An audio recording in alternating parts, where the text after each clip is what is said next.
పోటీ చేస్తున్నాం, మీరందరూ పోతున్నారు. పోలిముతపై బండి సంజయ్ నరేంద్ర మోడీ గారు వారసులు ఇచ్చేసిండు అధ్యక్షుడు చెప్తారు. ఇలా కాంగ్రెస్ పార్టీ క్యాడరే కన్ఫ్యూజన్ ఉన్నది. నేను పోలిముతపై ఇళ్ళలో తిరుగుతుంటే ఈ రాజేంద్రరావు గారు ఎవరంటే మాకే తెలియదు, మరి ఎవరి నుంచి ఓటారంటే మాకే తెలియదు వస్తారంటున్నారు. ఇవాళ కాంగ్రెస్ పార్టీ ఉద్యమాల్లో పాల్గొనలే, ప్రజా సమస్యల మీద తెలియదు, ఎప్పుడు కరీంనగర్ రాలే, ఢిల్లీలో పైసలు ఇచ్చి హైదరాబాద్ లో పైసలు ఇచ్చి ఇవాళ టికెట్ తీసుకున్న వ్యక్తి గురించి కాంగ్రెస్ పార్టీ క్యాడర్ ఆలోచించారు.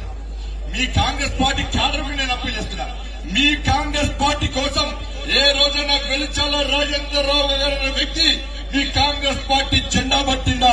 మీ కాంగ్రెస్ పార్టీ ఉద్యమాల్లో పాల్గొనరా?